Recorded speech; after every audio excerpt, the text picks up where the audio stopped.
অতীতে যেমন আমরা দল মত দেখিনি যে কার প্রতি জুলুম হয়েছে, আমরা ভবিষ্যতে আমরা সেটা দেখবো না। আপনি যদি আমার লড়াইকে পছন্দ নাও করেন, আপনার জন্য আমার এই লড়াই। শুধুমাত্র শিক্ষার্থীদের, একজন শিক্ষার্থী সে যেই দলেরই হোক, তাকে বাঁচানোর জন্য আমরা ছুটে গিয়েছিলাম। আজকে আমাদের মামলা নেওয়া হচ্ছে না।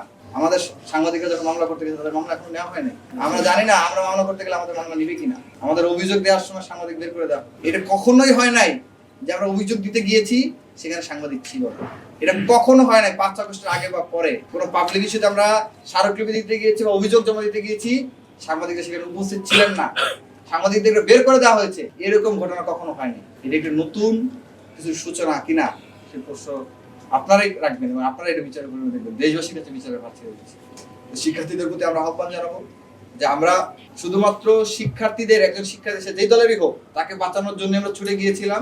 যেভাবে ছুটে গিয়েছিলাম, ছাত্র দলের প্রাইভেট বিশ্ববিদ্যালয়ের শিক্ষার্থীকে যখন ছুরিকাঘাতে খুন করা হয়, যেভাবে মিছিল করে এটার প্রতিবাদ জানিয়েছিলাম, যেভাবে সাম্য হত্যাকাণ্ডের পর সবার আগে ছাত্র দল প্রতিবাদ জানায়, তার আগে আমরা প্রতিবাদ মিছিল করেছিলাম। যেভাবে ছাত্র মৈত্রীর নাইমকে যখন অন্যায়ভাবে পুলিশ আঘাত করে, সেটার প্রতিবাদ সবার আগে আমরা জানিয়েছিলাম এবং ডাক্তার সমাজসেবা সম্পাদক সাথে সাথে থানায় গিয়ে প্রেশার ক্রিয়েট করেছে যে অন্যায়ভাবে আপনি তাকে আটক করতে পারেন এবং তাকে ছেড়ে দিতে বাধ্য হয়েছিল। যেমন ভাবে আমরা অন্যান্য সংগঠনের পাশে দাঁড়িয়েছিলাম, যেমন ভাবে বিএনপির যুব দলের তৌহিদকে যখন নিউজে যৌথ বাহিনী পিটিয়ে হত্যা করে, সেটার প্রতিবাদে যদি কেউ প্রথম রাজপথে নেমে থাকে, সেটা আমরা নেমেছিলাম। অতীতে যেমন আমরা দল মত দেখিনি যে কার প্রতি জুলুম হয়েছে, আমরা ভবিষ্যতে আমরা সেটা দেখবো না। আমাদের জন্য যদি গতদিন আমাদেরকে মারতে গিয়েছে, তারা মেরে ফেলতে পারে নাই, কিন্তু যদি মেরে ফেলে আমাদের আত্মা হু করে এই কথাগুলো বলে যাবে এবং আমাদের পরবর্তী প্রজন্ম এই কথাগুলো বলে যাবে এবং আমাদের এই লড়াই অব্যাহত থাকবে। আপনি যদি আমার লড়াইকে পছন্দ নাও করেন, আপনার জন্য আমার এই লড়াই। আপনি যদি আমার জন্য আমার পাশে নাও দাঁড়ান,